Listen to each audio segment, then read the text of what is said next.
قرآن عظیم کی آیات بینات میں نے شب اسرا کے مطابق تلاوت کی۔ اللہ عز و جل فرماتا ہے پاک ہے وہ ذات جس نے سفر کرایا، سبحان الذی اسرا بعبدہ، اپنے بندے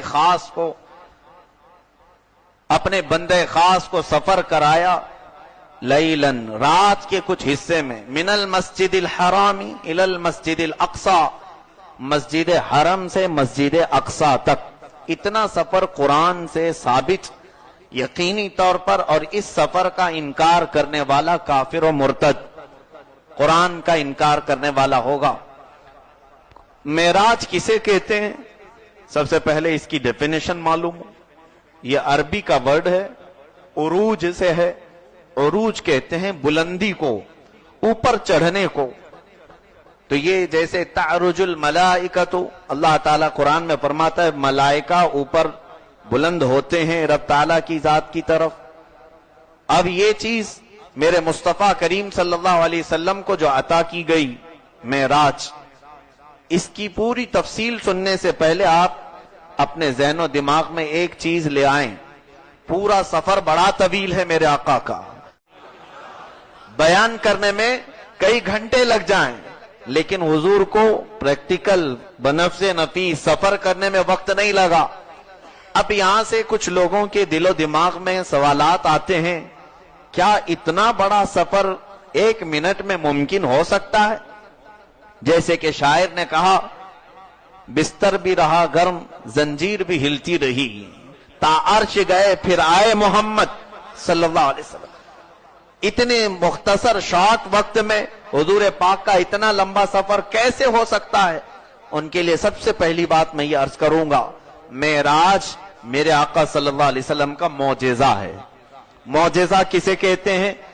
نبی سے صادر ہونے والا ایسا کام جو عام انسانوں کی سمجھ میں آ نہ سکے، عام انسانوں کے دماغ میں جو بات نہ آ سکے، نبی نے ایسا کوئی کام دکھایا تو اسے معجزہ کہتے ہیں۔ اب مجھے بتاؤ، رسول کریم صلی اللہ علیہ وسلم نے اپنی انگلی کے اشارے سے چاند کے 2 ٹکڑے فرمائے، کیا تمہاری عقل میں آ گئی بات؟ کیا انسان یہ کام کر سکتا ہے؟ سمجھ میں نہیں آیا، تب کیا کہا ہم نے؟ وہ رسول کا معجزہ ہے، اسے عقل سے نہیں سمجھا جا سکتا، بلکہ جیسا ہے ویسے مان لینا ہوگا۔ حضور اکرم صلی اللہ علیہ وسلم نے ڈوبے ہوئے سورج کو اپنے اشارے سے پلٹایا، کیا یہ انسانوں کے بس کی بات تھی؟ یہ عام انسان کر نہیں سکیں گے، نبی نے کر دکھایا، یہ معجزہ ہے۔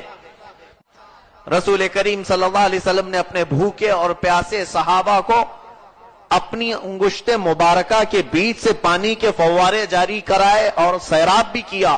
1400 صحابہ میرے آقا صلی اللہ علیہ وسلم کی انگلیوں سے نکلنے والے پانی کو پی کر سیراب ہوئے۔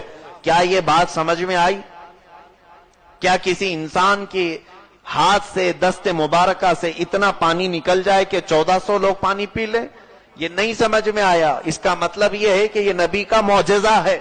ایمان اور اسلام کہتے ہی اسے ہیں، رسول نے جو دکھایا اس پر آنکھ بند کر یقین کر لو، اسی کا نام ایمان ہے۔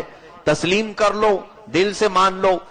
سب سے پہلی بات اس کو دماغ میں رکھ کر کے چلیں، اپنی طاقت کے مطابق حضور کو نہ سوچیں، اپنی طاقت کے اعتبار سے نہ سوچیں میاں میں اپنے یہاں سے اسٹیشن تک کا سفر نہیں کر پاتا چل پھر کر کے، اور گھنٹے لگ جاتے ہیں، اور انہوں نے 7 آسمانوں کا سفر کیا، کیسے ہوگا؟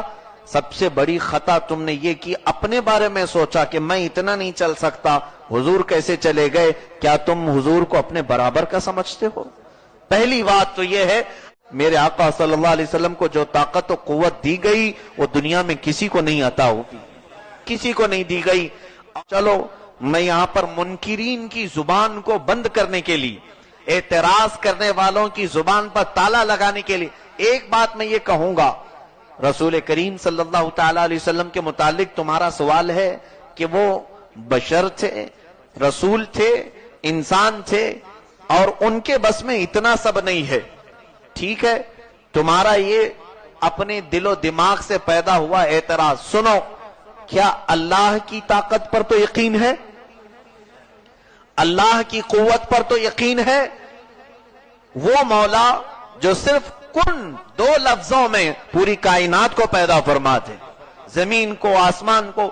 قرآن میں اللہ فرماتا ہے انما امرہ اذا اراد شیئا ان یقول لہ کن فیکون۔ اس کا معاملہ تو یہ ہے جب کسی چیز کا ارادہ فرما لے تو فرماتا ہے کن، ہو جا، تو چیز ہو جاتی۔ تو رب تعالیٰ کی طاقت و قوت پر تو کسی کو شک نہیں۔ اب آیت کی طرف آؤ جو میں نے تلاوت کی، اسی لیے میرے مولا نے آیت میں یوں بیان کیا سبحان الذی اسری بعبدہ، پاک ہے وہ ذات جو اپنے بندے خاص کو سفر کرایا۔ رب تعالیٰ یہاں یوں نہیں فرماتا کہ میرا محبوب بہت بلند و بالا ہے جو رات کے وقت سفر کیا۔ توجہ چاہوں گا جملے کی طرف۔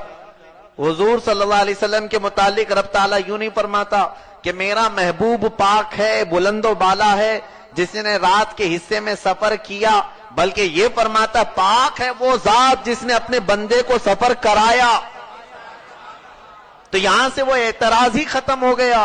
جن کو میرے آقا کی قوت و طاقت پر سوال تھا، اب کیا رب کی قوت و طاقت پر بھی سوال کرو گے؟ میرا رب خود فرما رہا ہے اے نادانو سوال مت کرنا، یہاں پر سفر کرنے والا خود محبوب نہیں ہے بلکہ میرا رب انہیں سفر کرا رہا ہے۔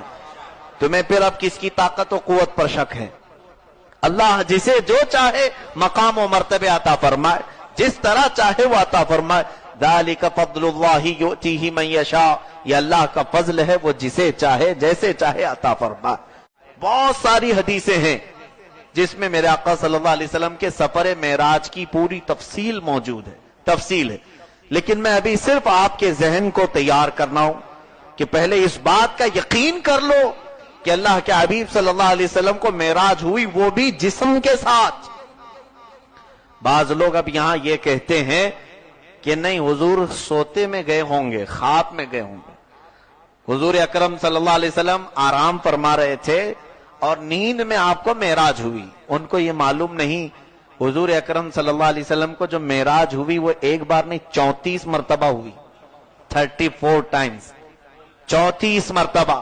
7 مرتبہ حضور اکرم صلی اللہ علیہ وسلم کو خواب میں ہوئی، 7 مرتبہ نماز میں، اور 7 مرتبہ حالت بیداری میں حضور اکرم صلی اللہ علیہ وسلم۔ اور کئی مقامات پر حضور اکرم صلی اللہ علیہ وسلم نے چلتے پھرتے معراج ہوئی، اس کو بھی معراج کہا گیا ہے۔ اور ایک مرتبہ یہ معراج جو جسم کے ساتھ ہوئی۔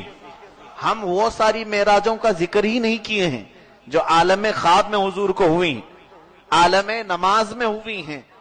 اب یہاں پر کیسے پتا چلے کہ حضور جسم کے ساتھ گئے تھے؟ قرآن کی پہلی دلیل میں دیتا ہوں اور پھر حدیث سے۔ اللہ تعالیٰ فرماتا ہے سبحان الذی اسری بعبدہ، ذرا قرآن اٹھایا کرو اور پڑھا کرو۔ پاک ہے وہ ذات جس نے اپنے بندے خاص کو سفر کرایا۔ بندہ کسے کہتے ہیں؟ عبد یہاں لفظ ہے، عربی کا لفظ ہے، بعبدہ، اپنے بندے کو سفر کرایا۔ بندہ کسے کہتے ہیں؟ آپ بندے ہیں رب تعالیٰ کے، یقین ہے سب کو۔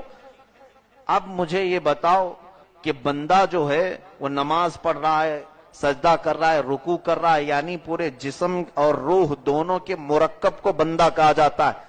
صرف روح کو بندہ نہیں کہا جاتا اور صرف جسم کو بھی بندہ نہیں کہا جاتا۔ دونوں جب مکس ہوں، مرکب ہوں، روح بھی ہو جسم بھی ہو، اسے کیا کہا جاتا ہے؟ بندہ کہا جاتا ہے۔ اور خواب میں جو سفر ہوتا ہے وہ جسم نہیں کرتا، صرف روح کرتی ہے۔ سب لوگ خواب دیکھتے ہیں، کوئی امریکہ پہنچا رہتا ہے، کوئی انگلینڈ پہنچا رہتا ہے، اور خوش قسمت تو مدینے بھی پہنچ جاتے ہیں۔ خواب میں کسی کو کوئی اعتراض نہیں، کہیں پہ بھی پہنچ جائے، کیونکہ روح جاتی ہے، جسم یہی رہتا ہے۔ اور لیکن رب تعالیٰ قرآن میں فرما رہا ہے اپنے بندے کو سفر کرایا۔ اگر حضور کی روح ہی سفر کر چکی ہوتی تو قرآن میں روح کا لفظ آتا، بندے کا لفظ بتا رہا ہے کہ نبی کو جو معراج ہوئی وہ روح اور جسم کے ساتھ ہوئی ہے۔ میرے آقا اپنے جسم اطہر کے ساتھ گئے تھے۔ ایک دلیل تو یہ قرآن کی، دوسری کفار و مشرکین انکار کر بیٹھے، ہم نہیں مانتے اس چیز کو، ہم نہیں تسلیم کرتے۔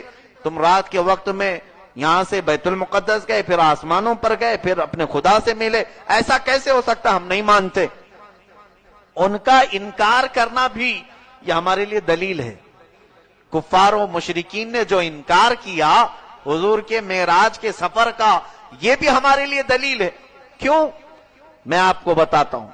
میں اتنے بڑے مجمع میں، اتنا بڑا مجمع ہے، میں اگر کہوں کل رات خواب میں مکہ مکرمہ گیا، پھر وہاں سے مدینہ طیبہ گیا، اور پھر واپس آیا اور فجر کی نماز میں پھر یہاں پہنچ گیا خواب میں، تو آپ لوگ مانیں گے یا نہیں مانیں گے؟ نہیں ماننا ہے تو انکار بھی نہیں کریں گے، گیا ہوگا خواب میں.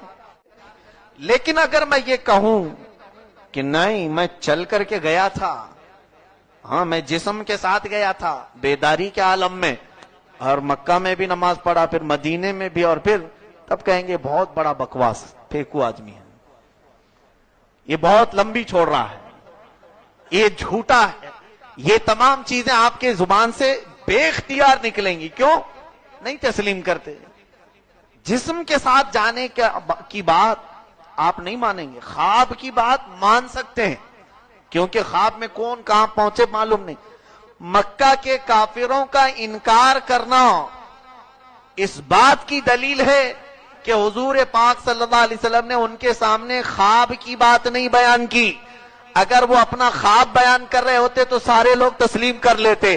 حضور نے ان کے سامنے اپنے جسم کے ساتھ جانے کی بات کی تھی، اس لیے کافروں نے انکار کیا. ان کافروں کا انکار کرنا ہی اس بات کی دلالت کرتا ہے کہ میرے آقا کی جو معراج ہوئی وہ جسم کے ساتھ ہوئی تھی. بات سمجھ میں آئی؟ حدیث پاک سے بھی یہ دلیل ہے. معراج کے متعلق بہت سارے لوگوں کے دل و دماغ میں عجیب قسم کے سوالات گردش کرتے رہتے ہیں. خاص طور پر آج بہت سارے لوگوں کے ہاں عید نہیں، لیکن اہل سنت و جماعت کے ہاں عید سے بھی بڑھ کر کے ہے، کیونکہ میرا آقا اپنے رب سے ملاقات جس رات کو کیا ہو وہ ہماری زندگی کے لیے کتنی بڑی رات ہے، کتنی بڑی رات ہے. اور لوگ تو ابھی دلیلوں کے چکر میں ہی ہیں، یہ ثابت ہے کہ نہیں ثابت ہے، یہاں تک کہ وہ قبرستان پہنچ گئے. اور الحمدللہ ہر سال ہمیں معراج ہوتی رہی.